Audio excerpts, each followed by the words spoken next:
Speaking of confidence, I imagine that pole dancing and cab and burlesque probably instilled a pretty good amount of self-confidence in you. Oh, 100%. 100%. I wouldn't be the person I am sitting here right now without it. Yeah. I've always loved dancing. I used to dance in my front yard when I was little. I had the pink boom box and I used to make choreography for myself and my neighbors and my girlfriend, and I always really loved dancing. And on a whim, I just took a pole dance class and I loved it. I loved the strength part of it. I love that I was sore for a week after my first class. But yeah, it kind of smacked me in the face a little, and I was like, that's what I want to do. So I feel like it's my job as a performer to be vulnerable on stage, to be able to live in whatever emotion it is that I'm portraying, to allow other people to see that and be able to feel that. Sometimes it's sexy, sometimes it's sad. I try to live in that song and pull out whatever emotion is in there and give it to the audience. You're right. I think people underestimate just how difficult pole dance is because it's, a combination of both strength and flexibility, all the small stabilization muscles that you rarely use in normal day life. I was one of those people when I first started pole dancing, I thought, oh, how hard could it be? It is extremely hard and very challenging. You get bruises in places that you didn't realize you could get bruises. Your muscles are sore everywhere. So I don't have to get on the treadmill and then do weights and then do this other thing. I can just mess around and play around and dance. I can tell you that I'm probably in the best shape I've ever been in my entire life, and I'm 48 years old. Jane Eyre, you're the owner of Tacoma Cabaret and Athena Vertical Dance. You've been a owner and performer for a combination of 10 plus years. I'm so honored to have you on the show. Welcome. Thank you. It's good to be here. I'm excited. Yeah. So what got you into the world of, burlesque and cabaret and that kind of performance? It's actually kind of interesting. So I was training for a full marathon. It was my first full marathon. And I got a stress fracture. And I wanted something that was kind of like that benchmark sport where there was something that I could strive for, each week or each month or whatever. And I couldn't run anymore because I had a stress fracture. And I found a pole dance class. And I thought, why the hell not? Why not? And it was close to my house, which I live in Seebeck, so there's not a lot of things that are close to my house. And I say close as a loose term. It was about 30 minutes away, but that's close for me. And so I've always loved dancing. I used to dance in my front yard when I was little. I had the pink boom box and I used to make choreography for myself and my neighbors and my girlfriend. And I always really loved dancing. And on a whim, I just took a pole dance class and I loved it. I loved the strength part of it. I love that I was sore for a week after my first class, which was strange because I was teaching yoga 5 days a week. And I thought, oh, I'm strong. Fine, But yeah, it kind of smacked me in the face a little, and I was like, that's what I want to do. You're right. I think people underestimate just how difficult pole dance is because it's, a combination of both strength and flexibility, all the small stabilization muscles that you rarely use in normal day life. I imagine that was a pretty big change of pace. 100%. I had sore in places that I didn't realize I had places. Okay. So tell me a little bit more about pole dancing as an art form, because I feel like the general public thinks of pole dancing, they think of, like strip clubs and exotic clubs and stuff like that. But knowing people in that community, there's so much more to that art form. Can you share? Yeah, 100%. I was one of those people when I first started pole dancing, I thought, oh, how hard could it be? It's just dancing. It's not a big deal. It is extremely hard and very challenging. You get bruises in places that you didn't realize you could get bruises. Your muscles are sore everywhere. And I think my favorite soreness is that it's an all-over soreness. So you're working all these muscles of your body and you're not realizing that you're doing it. So I don't have to get on the treadmill and then do weights and then do this other thing. I can just mess around and play around and dance. And I don't have to have the drudgery of the dredge mill, the dread mill. Yeah, I had a friend who pre-COVID, they're, I don't know, just a regular sized tech bro, just nothing really that crazy about their appearance. And then COVID happened and they picked up pole dance and I didn't see them for 3 years. And then they came back and they look like a chiseled Adonis. Oh my God, the amount of upper body strength and just rippling definition everywhere. Wild. And then they can also hold the flagpole now for a little bit. And they can always do that one. I know, right? Just Frustrating. crazy.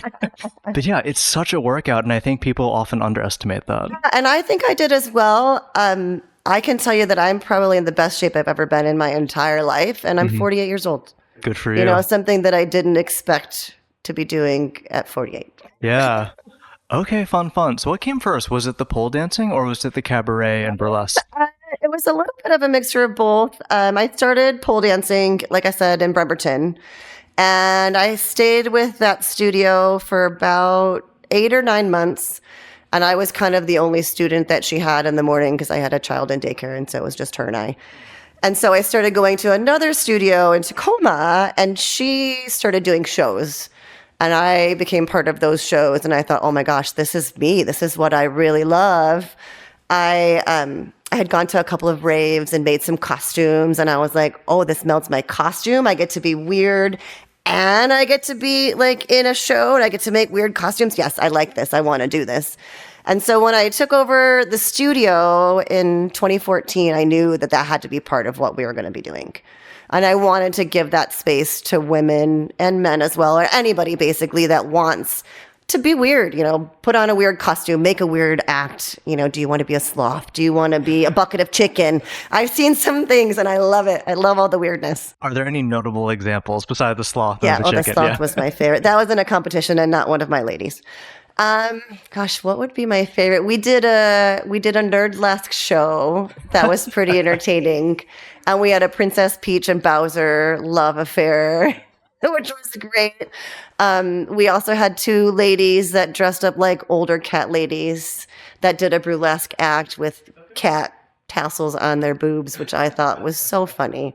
So I love seeing what people create and what people make. What kind of considerations go into crafting a burlesque and cabaret performance? Yeah, so the way that we do you want me to speak personally or would you like me to general? Both. Okay. Absolutely. So for me personally, when I'm thinking about an act, luckily because I run the cabaret, I know what themes we're going to have. So I already know a year in advance what the themes are. So I have lots of time to think about them.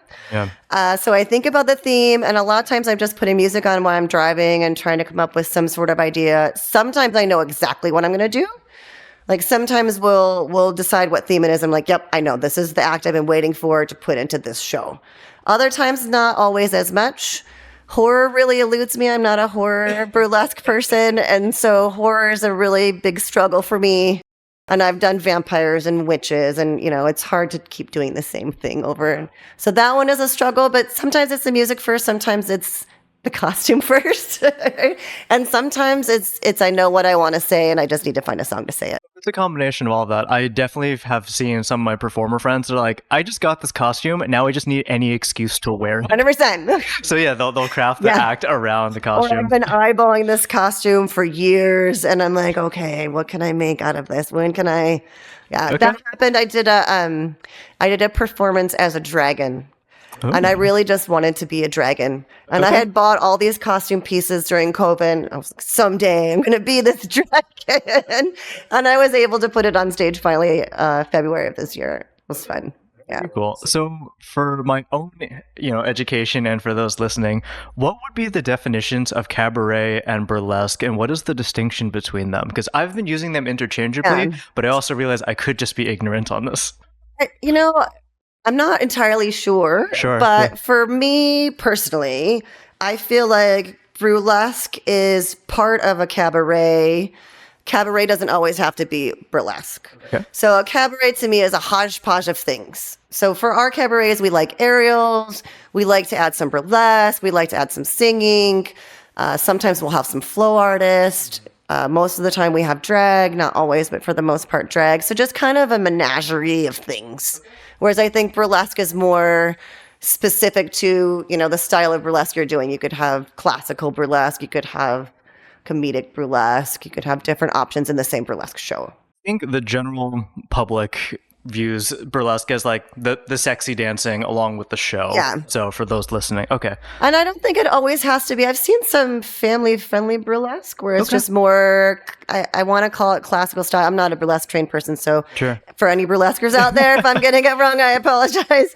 But I've seen like family friendly where it's just the fans and it's just really pretty poses and really pretty shapes that they're making. Okay, so Not maybe always stripping. yeah, so maybe instead of, the sexiness and the stripping, maybe it's a type of presentation and how you go Confidence. about and the confidence, yeah. Speaking of confidence, I imagine that pole dancing and cab and burlesque probably instilled a pretty good amount of self-confidence in you. Would you say Oh, so? 100%. Yeah. 100%. I wouldn't be the person I am sitting here right now without it. Please tell me Yeah. more. So I grew up as a people pleaser. And I think maybe that may have been part of why I was drawn to performing because it was like, let me give these people something that they want. Let me, and you just pole dancing in specific for me has given me confidence because I'm strong. I don't have to wait for someone to help me do something. I also have my peacock farm and the chickens and stuff, and there's not always someone there to help me, and I'm lugging 50-pound bags like it's nothing, and that makes me feel, really confident. I can do things myself. I can lift things myself. If I'm in a situation where I don't always feel safe, I know that I'm strong. Yeah, I think that's huge. I was chatting with a martial artist just yesterday, and they were saying how one martial arts specifically, but also just general performing arts, it instills such a level of self-confidence through experience. They get to put themselves in situations to where either they're vulnerable on stage or with like the martial arts aspect, like they're physically confident in their abilities. And that has ramifications for the rest of their life and how they approach other situations and scenarios. Yeah, 100%. I would 100% agree with that. So, in addition to the confidence that, pole and cab and burlesque instills in you, how do you handle the vulnerable aspects? Because I imagine it's difficult, one, to be performing on stage in front of a crowd. Just generally being in front of a crowd is a big fear of a lot of people. And then, in addition to that, also the vulnerability, because with, burlesque specifically, you're in various states of dress. So, what is that vulnerability aspect like? For me, when I'm performing, Campari said that it's my job as a musician to make people forget about their lives for however long they're sitting in those seats, for 4 hours, 3 hours, however long that is.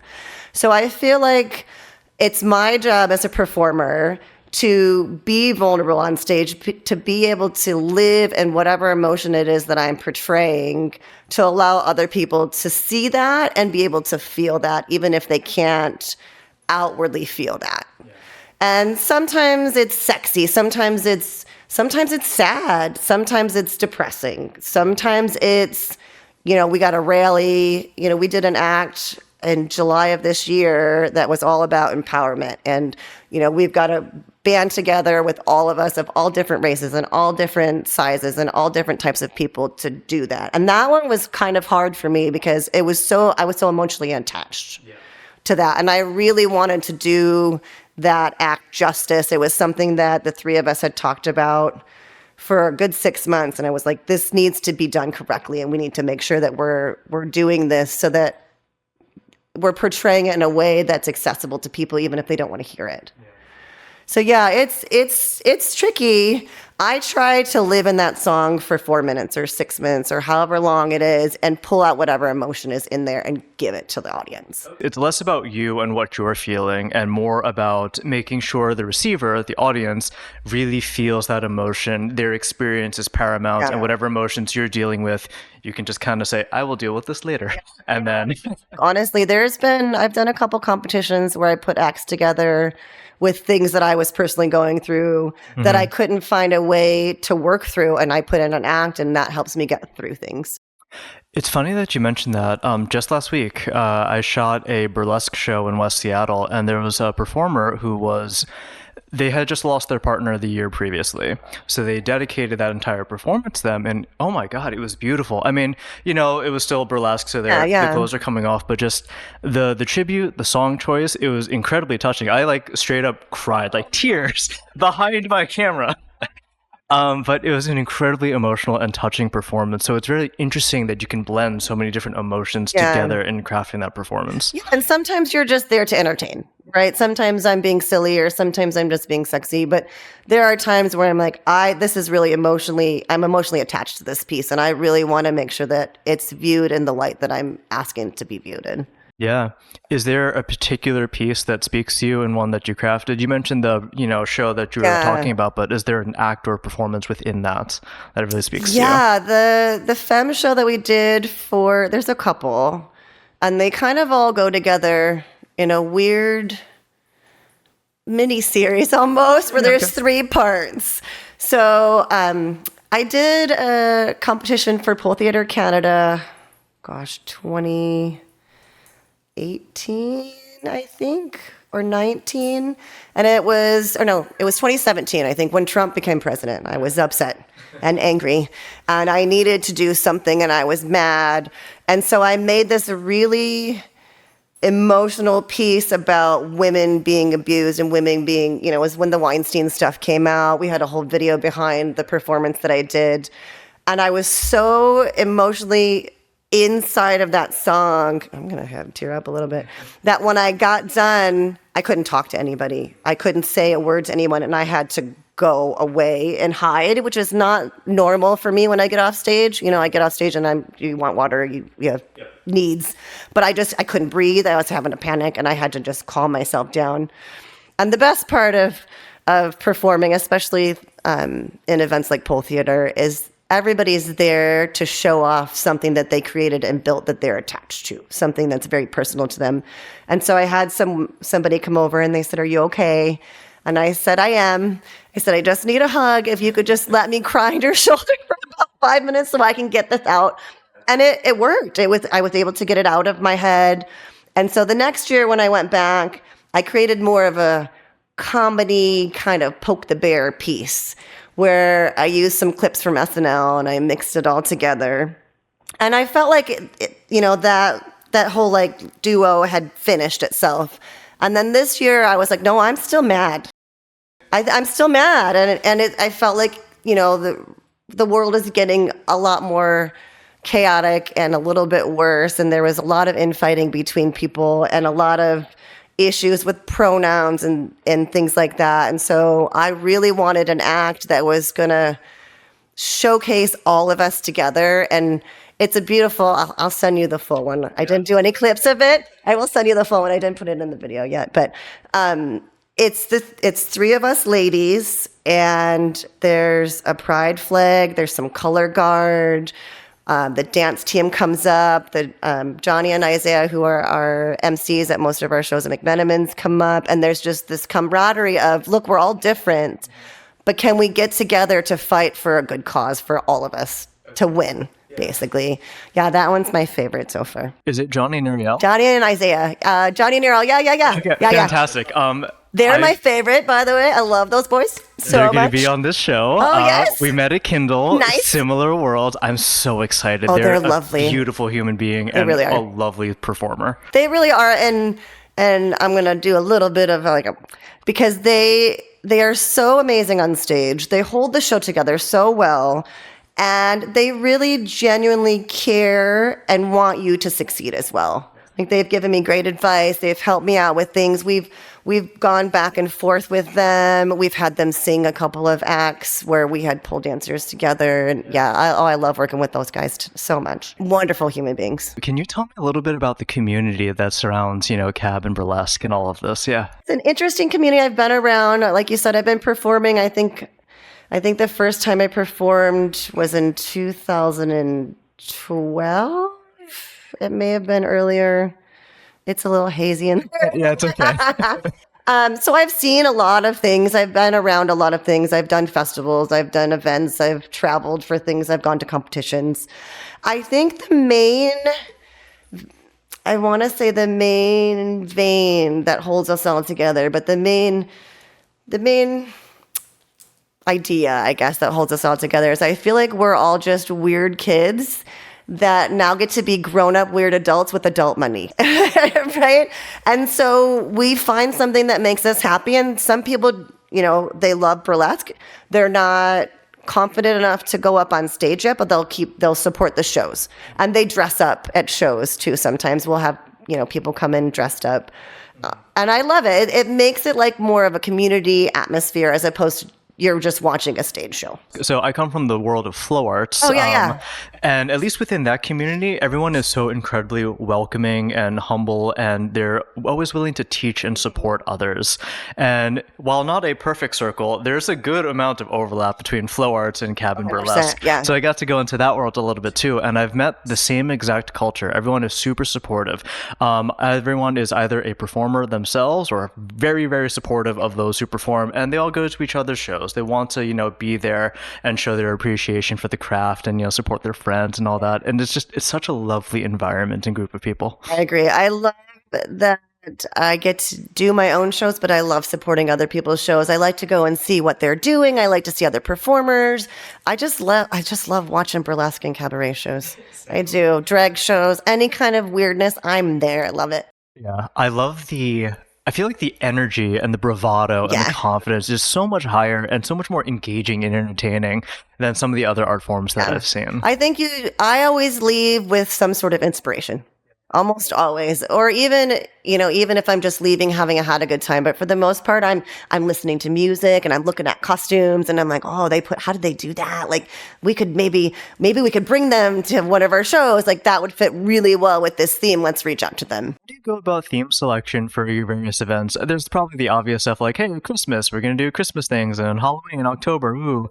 But is there more depth than that? It's funny you say Christmas. I don't like Christmas shows. I almost never do them unless I'm asked by somebody that I care about, and then I'm like, okay. It's just weird to do a Christmas theme show with pole dancing. Oh yeah, no, I gotcha. I feel it. We've done some, and it's a little strange. For the most part, we have a little group in the studio. There's myself and Maria Lace and Karen and Gina, and we kind of all get together. Sometimes they give me suggestions on shows. Sometimes I give them suggestions. We try to do, for Pride, it's always something that's powerful or something that's going to, rally the troops, so to speak, and engage people. And then outside of that, we kind of look at the venue and we decide kind of what we think might work. And we'll workshop names or ideas. Sometimes it changes, sometimes it doesn't. They're always trying to get me to do horror.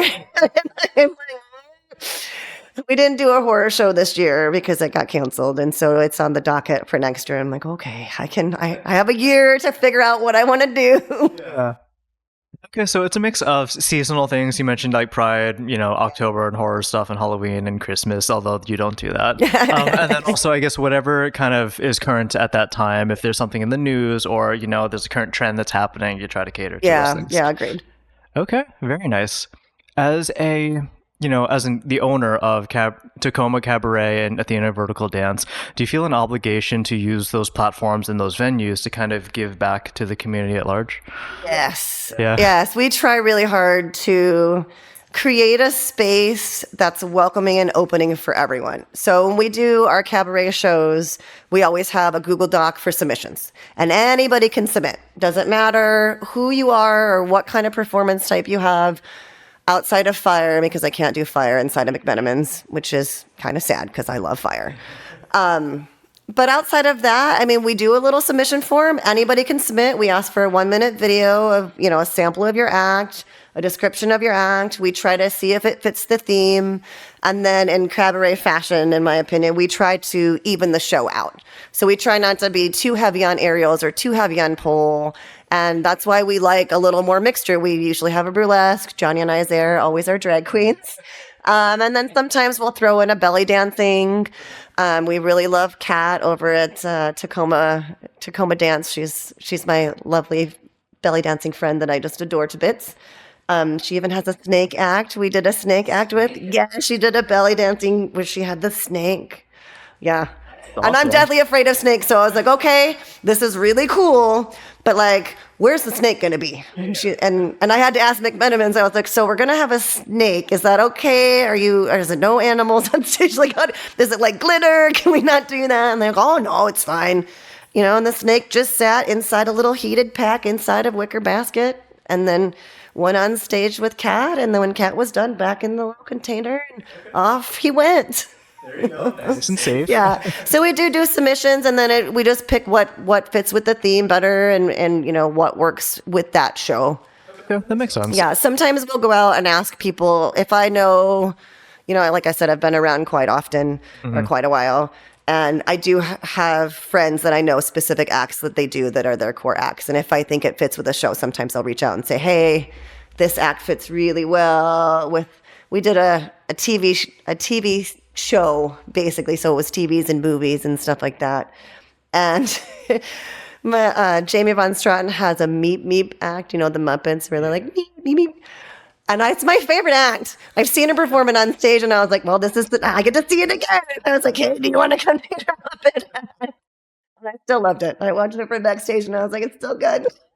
I love that. Some of the perks of being an organizer. Yeah, it's great. I get to see what I want. It's like on demand. Yeah, that's really cool. I like the idea that you're democratizing the ability to submit, shows to your performances. This way you can kind of really capture the whole community, see what it has to offer, and give everyone a chance to kind of, strut their stuff and be on stage and perform. It's a lot of, a lot of times when I was submitting for shows, there wasn't submission.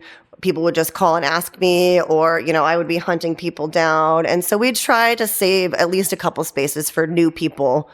And for the students as well. Like the students always know when we're doing a show, they know what the theme is. We try to give them ample time to come up with something, because it doesn't have to be huge tricks and all these things. It just has to be clean, and it has to tell a story.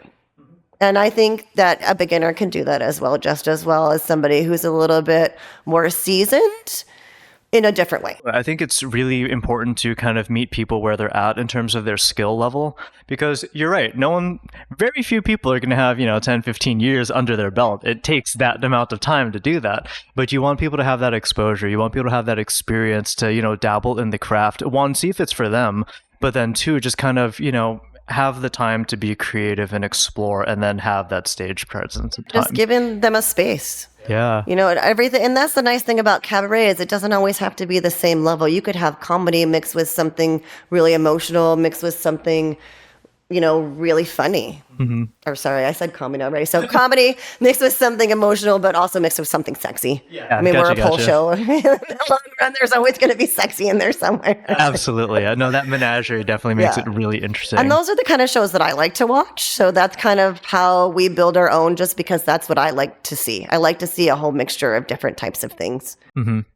When you kind of design shows, is there a particular show overall runtime that you have in mind? Maybe hour and a half, 2 hours with an intermission in the middle? Yeah, we try to build roughly an hour, 15, hour and a half with a 15-minute intermission. Okay. That tends, we have a little bit of an issue sometimes by going over in our shows. Everyone does. Yeah. Stems from us trying to give more people space. We could easily change that and cap it at 10 acts, but we like to run around 12 just so that we have more opportunity for people to do more things. And the way that we do shows at McMenamins, we get to do 2 shows back to back. So that gives us 12 spaces in the front show and 12 spaces in the back show. And we kind of create 2 to 3 or 4 sometimes spaces that'll change from one show to the other, so that we give more people a chance to showcase what they're working on. Going back to the thread of, the diversification and people who can apply, giving more people to the access to be on stage and show their stuff. I can relate to that as a photographer, because at least for me, I'm generally the photographer and videographer for a lot of flow events in the Pacific Northwest. And I feel like it's my obligation to make sure that the diversity of the community is properly captured, because quite literally the things that I decide to spend and focus my time on is what gets seen.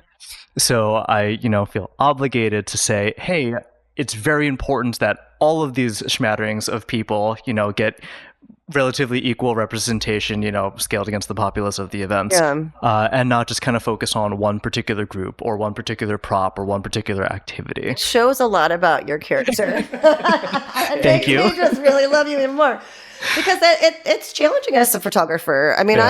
We've had Vitz. We sort of stole him right when we started doing shows back in 2021 after COVID. Yeah. And I was like, that's it. You live here now. We own you. I'm just kidding. I just love him very much. But I can see it. We did an event at Pixie, and there was pole dancers and aerialists, and a lot of them are happening concurrently, right? And you're also trying to take some of the crowd. You're also trying... She's eating the leaves. My cat is munching very heavily on the leaves on my window, and I'm just going to let her do it because it makes her happy. Just that too. And I just got I'm using him as a reference and that event as a reference because I just got my pictures back this morning. So Gotcha. I got to look through them all and I Ooh. can see that it's really challenging. And I watched him run all over the place. And Vitz is really good. You don't even hardly see him. Oh, Ever. they're fantastic. Like yes. fantastic. He's never in anyone's way. You never see him at all. But the pictures that he got, I can tell how much running around that he did to get those. And he made sure to capture at least, 5 or 6 really good ones of everybody that was performing. And we had a lot of ladies performing. Yeah. So that was really tricky. So props to you, Vince. Fantastic human being. Fantastic human being. Third episode on my podcast. A very close friend of mine. Yes, I really adore him. And he's just so great. He's so great to work with. I love it. So going back to your students and, the showcasing of their talent and skills, what kind of classes do you teach at your various facilities? So we have a whole bunch of, it's kind of like a cabaret. We have a menagerie of things. Yeah. So we started with just pole dancing when I took the studio over in 2014. That's all we had because that was all I knew how to teach. Sure. And then we gradually started adding some lyra, which is the big metal hoop that hangs from the ceiling. And then we added silks. Then we added some flow type classes. So for students who are not really into beating the crap out of their body and they want something a little more gentle, we do teach a flow, which is basically just moving from the pole down to the ground and from the ground back up to the pole. Some of it's without a pole, some of it's with a pole. We've got flexibility classes. We just added dance trapeze to the repertoire. And we got, just a bunch of different levels of all of those things combined together. Yeah, so kind of all the circus things. Okay. Well, And then some. fair amount, fair amount. of all the circus stuff, yeah. And then I imagine it's not you teaching every single course. You have a variety of instructors to kind of help out. So. Yeah. So thankfully, like I said, when I started, it was I originally had a partner, and then she had to tap out because of work stuff. So when she left, it was just me, and I was probably teaching 10 classes a week, maybe more than that. And then gradually, slowly brought in some teachers and some more teachers. So now I'm down to being in the studio only 3 days a week, sometimes 4, which is nice because it's, it's a good hour drive for me. And it's nice to be able to have substitutes when you're sick and people that can take your classes when you're not able to do stuff. I can go on vacations now. I'm still answering the phone, but at least I can leave and my classes are covered. And we do a lot of that training in-house. So I've had some teachers come to me with already training, and we didn't have to train them. My silk instructor and my dance trapeze instructor as well. Both of them came already pre-trained, so that was lovely. And then with our lyra instructors and our pole dance instructors, we just send them through a heavy 3 to 6 month training at the studio. We do an hour on Saturday mornings, depending on when we have the time. And they just go in there, they get trained on spotting techniques, they get trained on, what's a beginner move compared to what's a advanced move or what's a intermediate move. And that one, the spotting is easy to teach. The knowing which move is for which level is a little bit more challenging. Sometimes I even kind of fuck it up a little bit where I'm like, oh, well, this should be easy. And then I realize that I've been doing this since, 2009. I'm like, oh, yeah, okay. I guess it is easier for me because I'm stronger. And so when that happens, I have some, some other teachers, I'll bounce it off. I'm like, this feels like it's easy. And I feel like it could be a beginner/intermediate. And they're like, Jane, you're insane. Or they'll say, oh yeah, that's totally easy. It's fine. Because some of them they look harder than they are and vice versa. They look easier than they are. What were some of the challenges that you ran into when you first started the studio? Because I imagine from the outside in, myself included, I've taken a bunch of these classes. I know what it's like from the student perspective. I have no idea of the challenges of what it is on the other side. So what were some of the things that you dealt with when you first got started where it was more or less just you and you had to, make a business? So I think I lucked out a little bit, or maybe my subconsciously pre-planned something. I've had a couple of businesses in the past. My husband and I have run internet companies. We have the oyster farm that we've had for a while and a myriad of other things. So I had a little bit of some basic knowledge of how to run things. When I first started, it was tricky because at that time, my husband and I were running the oyster business, and it was just us on the farm, the two of us, right? When you have infighting with your coworker, it's also your husband. And so it's a little different, when if you're upset with the employees, you're the boss. And so it's, it's a little different, and you're not really dealing with clients per se, because it was mostly wholesale. So I didn't have a lot of that customer service thing that I needed to have. So initially in the beginning, there was some pushback. I had a couple of bad apple students left over from the other owner that thought that they could get away with things and were demanding certain things. And that was where the confidence comes in, right? I had to say, no, that's not going to happen. No, I'm not giving you a key to the studio because I can't be there until this time. Like, you're going to have to just sit in your car. Like, that's going to be a thing. So, I mean, I've only had a couple of instances like that, thankfully, but right in the beginning, it was like right out the gate. I'm like, really? This is what we're doing? Okay. And I went back home to my husband. I was like, is it just because we're ladies and we're just emotional, or am I just not used to this type of thing? Yeah. And once you're able to set down clear boundaries, it was fine. We do have a student code of conduct that gets changed every time there's some sort of incident in the studio, right? If there's something I didn't think that could be a problem, like again, in the beginning, I had students that were fighting over poles. Oh, okay. And I'm like, well, okay, they're all the same pole and they all have the same mirror. I don't understand. So then we created a no bully policy, things like that. I feel like you have to grow with the business, and it ebbs and flows and things change, and you can't be so set in stone on this has to be this way. Things change, and leeways can be given to certain things too. Yeah. I think that's a really important mindset, because the challenges of yesterday are not the same challenges of today, and definitely won't be the same challenges of the future. So you kind of have to adapt and be flexible, like you said, and just kind of, figure out what's working in the moment, adapt and overcome, and just kind of slowly tweak your policies as you learn more things and things happen. 100%. And I feel like we've done we've got 10 years under our belt. I hope we did. Good for you. Yeah. But I mean, COVID definitely taught us all that. I feel like it was you either ebb and flow with what's happening, or what, you just never leave your house. I mean, yeah. What was the COVID experience like for your business? Oh God, it was awful. I can imagine. It was awful, but also there was some really beautiful things that came out of it that I was surprised about. So we all remember COVID, the day that the world shut down.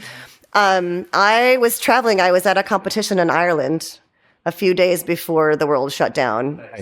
And it was lovely. It was lovely in a lot of ways, but not. I don't feel like I really got to see Ireland or Dublin. Yeah. There wasn't a lot of people running around. We had issues with the competition because there was no alcohol at all, because people were buying all the vodka because there was no rubbing alcohol, and that's what we used to clean the poles with. So, hilarious. So they ended up using some sort of mixture of Windex and tequila. That's all they had. Creativity. Right. So it was a little bit like that was like, okay, this is really happening. Like, I am full force in it.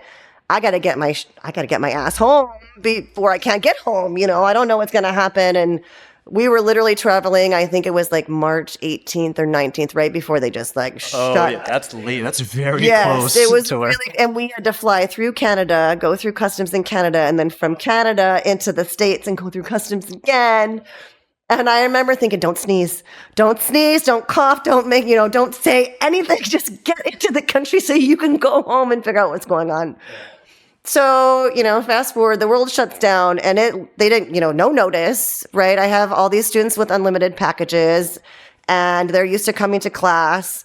We're not allowed to open. What do we do? Yeah. So I called my right-hand lady, Maria Lace, and I said, what the hell are we going to do? I was like, okay, we can switch to online classes. We can do Zoom. We can still use our mind body system to check people in and give them codes to take Zoom classes, right? Some people had polls, but obviously no aerials, no, silks or Lear or any of those things.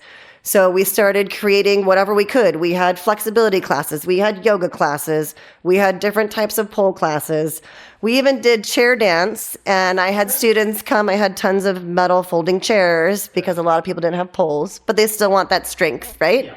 So I was like, okay, come pick up a chair. And we had students come pick a metal chair up, and then we would have chair dance classes a couple times a week, and my teachers refused to let me pay them. I had to still pay my rent, although I did get a little bit of some help with that in the long run. But, you still have real costs and you have no revenue. Also true. And my students, there was some that were like, look, I can't keep paying this when I can't come to class. Okay, fine. We refunded them. We shut their packages down. But I did have a lot of students that said, even if I can't come, I want this to keep going forward. And they kept their packages. We just tried to give them something that had value that they could utilize, to continue their training so that they also, could help their mental health, because we all needed that back then. Oh, absolutely, yeah. It was the one thing that got me up out of bed in the morning. It's like, I got to teach this class. I got to get up at noon. I can't be drinking all night long because I'm miserable and sad. I have stuff I got to do. Yeah, you have structure to your life. Yeah, and it definitely, because we were shut down for almost 6 months. That's quite a while. It was almost 6 months, because when they did reopen, it was ridiculous. You had to give each person, I think, a 300, and it said 300 square foot space. I've been in an apartment smaller than Right? Right? So my poles are pretty far apart, thankfully. Yeah. And they didn't say what kind of square. So I was like, you said square foot. So I did a little line and was like, okay, there's 300. And I measured it. I got out the room, mathed it out. Here's your 350. Here's your 300. And I was able, to bring in, I think, 5. We have 7 poles, and I think I could do 5 students because we weren't able to use that one in the back. But that was able to get us at least back started, with the masks and everything, which was another struggle, trying to breathe with those things on. Yep. Yeah, especially when you're doing highly aerobic activities. Yeah. And trying to talk. That's it. Yeah, it was rough. We got really good with our respiratory structure because you're breathing through a cloth, Yes. Okay, I mean, COVID presented so many unique challenges and opportunities for the world, because several things. One, being shut down for 6 months for a small business with little to no revenue is a death knell for most small businesses. So congrats to, making it through. But also this speaks to the community that you have built around you, and that your instructors and the students are willing to support you so that this art and craft can continue. They see the long-term value here and they want it to survive. Yeah, it was extremely touching. And I think one of the only things that got me through those dark days, because there was so many phone calls with Cece where I was like, I can't do this anymore. I just need to shut down. I don't know how I'm going to make these payments. I was able to, work a little bit of magic with the landlord and pay him only half my rent instead of the full rent. Yeah. But still, that's a bill that that I'm not making enough revenue to cover. And there was some, SBA had some help. The problem with all of that is you couldn't get it until December of that year. So, okay, I survived. Thank goodness I survived. I could have used that money in the beginning. And that, to me, is not very fair. Because what if I didn't have the oysters to fall back on? I would have had to shut down. There would have been no recourse for me whatsoever. And I think it ruined a lot of small businesses. And yes, the SBA did give money, but a little too late. Yeah, for a lot of people. It's a tough situation all around. It's nice that you had the other financial support, but you're right. That's what I meant. It's a death knell for most businesses. Oh, 100%. 100%. And just by sheer will alone, between, like you said, the students and the teachers, they just said, no, ma'am, we're not going to let this happen. And we're going to keep going. And it shows a lot about what it does for people's mental health. Oh, absolutely. It's huge. Yeah. And I think that was the other big part for me. You asked me earlier about pole dancing and, kind of where I started and why. Mental health. When I can't deal anymore with certain things, when there's a stressor that there's something that I just can't figure out an answer for, I can't get past this, or it's something that I can't do anything about, I will go into that studio and I'll lock the door and I'll put on angry music and I'll just roar. And I'll just beat the crap out of myself. I'll throw tricks that I know are going to hurt me just because, I'm mad. Or I'll put on something where I just need to cry it out. And I'll start flowing around the pole and I'll start crying. And a lot of times I'll end up in a puddle on the floor. And I'm just like, oh. But it helps you get that out of your body. And I think that that's really important for at least my mental health personally. Oh, it's huge. Yeah. Because the alternative is to bottle it up, shove it down for about 10 years until you explode later. Yeah. It's not yeah. good. And then it's just sitting in there and it, will come out in other ways. You'll get sick or you'll get angry or you'll lose partners when you didn't need to do that. You could just get it out. Yeah. Are there any things that you learned about the resiliency of yourself and your business during the COVID times that you can now apply to now when things are a little bit lighter, a little bit easier?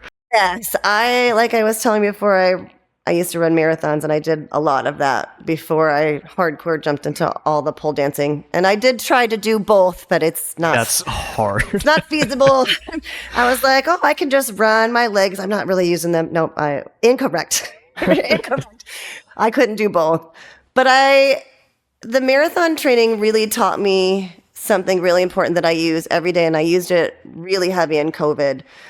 When you train for this thing and you don't realize how it's going to affect your body, and then you get to mile 20, and this is a very common marathon person's thing. You get to 20 and you still have 6:2 to go, right? You feel like death. You want to quit. You'd rather just stop. It's time to walk. You don't care anymore. But you're almost there. You know what I mean? And you've just done 20 miles, right? So it was like that during COVID. When the ladies, my students and my teachers kind of rallied behind me, it was like them helping push me up that hill. And I was like, well, okay, you're at 18. You could turn around. You're not at 20 yet. You could. And then, once you get to a certain place, you're kind of pushing the cart forward for everybody that helped push you up the hill. Yeah. And I use that all the time when I'm in a situation where I'm like, you're at mile 20. You just got to suck it up and just keep going. And it's right. You can see it's right there. It's amazing how much you have left in the tank and how much it is mental. It really is mental. 100%. Yeah. I remember a similar running story. Yeah. This was back in high school, and I had a bunch of friends in cross country, so for fun, they're like, it's fun, we'll just run. I went for a run with them. It'll be fine. I accidentally ran a half marathon because the training that they were doing, they're running 5Ks, but you run more than the distance you're going to compete at. So we had gone about 6.5 miles. I'm feeling exhausted. I've never done anything like this before. So I'm slowing down. I'm like, all right, guys, I need to walk it out or slow the pace. I'm just going to go back the way we came. Thank you so much. I'll catch up with you later. I'll let you know that I'm alive. You had gone out and back. And yeah, because they said, well, Jason, it's a circle and we're about halfway, so you might as well just keep running. I'm like, fuck. So I ended up doing it. We slowed their pace. They very generously accommodated me, but I just mentally thought okay, just don't walk. You don't have to sprint. You don't have to really jog. Just don't walk. So I'm just kind of chugging along, and I eventually pushed through. And I would say with about 1.5 miles left, I ended up feeling great. Yeah. Much better than I did at mile 6.5. Yeah. And there's that weird second wind that runners talk about, that reserve. And I realized it was just a mental block. Yeah. I could just push right through it if I just kind of hunkered down a little bit. Crazy. Oh, you know exactly what I'm talking about then, because you're right. It totally is. It's you've put in the work and you've put in all the time, and you just have to get your brain to realize we just have to go a little further. You can do this. I know it feels like we can't, but we've already done it. Yeah. Fun. That analogy gets me through a lot of things. Oh, I'm sure. Absolutely. So what are some of the future plans that you have for Athena Vertical Dance and Tacoma Cab? What do you want to do with these? That's a good question. I have lots of grand master plans. Sure. As the studio grows more and we get more instructors and there's more substitutes and more teachers that can sub things, I do have a master plan of taking the show on the road, is what we call it. I would like to, because we do predominantly stuff in Tacoma, right? We've been doing McMenamins now for a couple of years. We're now doing 3 shows a year there. Next year, we're working on a show in Portland. Johnny and Isaiah suggested it, and I still think I'm a little bit crazy for thinking about it. But we want to do a show at the Crystal Ballroom, which would be a huge deal. So we're working on that, and we want to be able to take these shows and travel with them, at least in the Pacific Northwest. So, we did a Sinful Secret show in April. We'd like to be able to take that to Seattle and maybe Spokane and maybe Portland. So we're using the same show. We've got all the work is already done, and then we just have to take it somewhere else and market it and get better at our marketing for those areas. Okay. I'd like to use what we've got and be able to, move around a little. Okay. In a nice hippie van. I think it'd be great. Traveling circus and all that stuff. It'll be a great time. Cool. And then what about on the Athena vertical dance side? On Athena vertical dance side, I would love to be able to have more afternoon classes. Okay. Right now, we can't really do that. Most of our teachers have a day job. Sure, so, of course. They can't work. I'm the only one that doesn't really have a day job. But I also live an hour away, so it makes it a little bit more challenging. I'd like to have more kids classes. We're trying to grow the kids program a little bit more. That's cool. I'd like to add some performance classes. Actually, we've been talking about that too as well for people that want to perform but don't know really how to start. How do I start working on a routine? How do I put this together? Oh, the crafting. The crafting, yeah. They know they want to perform something, but they don't know how to do that or how to even go about putting those things together. I think we're lacking a little bit of that in the studio, where we do the shows and we ask people to do those things, but we've had workshops here and there where I feel like we need a class that helps people do that. Okay, that makes sense. So just Essentially rounding out your offerings, kind of filling the gaps based on the students' needs and all that. And kind of, Athena Vertical Dance and Tacoma Cabaret sort of help each other. We've got new performers here over in Tacoma or in Athena Vertical Dance that potentially might want to be in Tacoma Cabaret. And then, we do tend to get some performers that are in Tacoma Cabaret that end up being students and want to do something else too. So they kind of feed each other a little bit. okay, that's a really nice Ecosystem that you have. I got to get the oysters in that center somehow. That's the other plan. Okay, fun. So a closing tradition that we have on the show is the previous guest leaves a question for the current guest, not knowing who the current guest may be. And the question that is left for you is, what is a moment in your career and craft that you felt the proudest? I'm going to use the act that I talked about after our July show in Femme, and I'll send you the whole video. We used it as a closing act. I'm going to try to hold it together. We used it as a closing act, and you could just feel the energy in that space. And yes, it was Pride, and people did know they were coming for, a burlesque show, and that in itself brings different characters of people. Of course. But just being able, when I watched the video and remembering the energy, just seeing Johnny and Isaiah standing there and I know, I'm sorry. It was, yeah. And Maria Lay standing there with the Pride flag and all the Athena Vertical Dance dancers standing back there and everybody in the audience clapping, and just knowing that we gave them something that was that needed to be put on stage. To be able to have a space to be able to do those things is by far the proudest thing that I probably ever get to do. That's amazing. Yeah, just Being able to, one, give back to the community, allow them to have a voice. Yeah. You can provide a platform so they can send their message. Incredibly important. Yeah, and I love watching my little baby pullers get on stage and do stuff. Like I'll be and anybody who's been to a show will tell you that at the end I'm usually bawling my eyeballs out because I get to watch them. I get to watch them come into the studio, and I'm going to tell a small little story about Maria. Sorry, Cece. I got to watch Maria Lace come into my studio from a studio that had closed, and she was quiet and shy, and I got to see her go from that space to this confident, ball-busting, just amazing human being that she is. And I had no idea she was going to be so important to me. She helps me run the shows. Matter of fact, I was sick on Saturday. I was very sick, and she had to run the show by herself. Granted, she had lots of help, but I wasn't there, and I've never not been at a show. Ever, at any show they've ever had, I'm always there. And she was able to run it and do it herself. And I was able to trust and be confident, and I didn't have to worry, and I knew it was going to be taken care of. So I get to watch people like that. They start here, and I get to see them in full clothes maybe where they didn't feel like they were comfortable enough to be, in a sports bra and shorts to, wearing a thong and pasties later, just like being able to watch people grow. And I don't think I'll ever stop loving watching it. Like it brings me such joy. That's amazing. I'm so glad that you got That that. experience and just the ability to watch someone grow and teach them over time, to see the person that they develop into is absolutely wonderful. I can kind of relate to that a little bit. So Kindle Northwest 2024, Vitz is usually the photographer. They had other plans this year, so we needed to find someone. Fun. And I brought someone in named Rachel Sweeney, who I met through a different company sessions in place, but I know that they're a very talented photographer. I haven't said any of this to their face yet, so depending on when this comes out, we'll see what happens. But they had no exposure to the flow arts world. They've never done fire photography, which, in my opinion, is the hardest fucking thing I've ever done with the camera, and it's not even close. So I brought them in. They knew nothing about this, and for 4 days at a festival in random woods in Oregon, I taught them like, hey, these are the settings, these are the things that you need to do. Play around with this, kind of expect the unexpected, and they just knocked it out of the park. Oh my god, they did such a great job.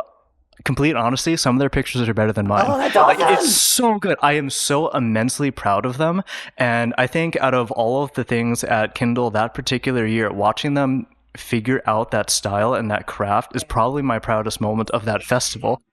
So it's so much fun. It's so much there. I used to be a yoga instructor, and one of the things I learned in yoga training, which I use this every day when I talk to my teachers, your job as an instructor is to make your students better than you.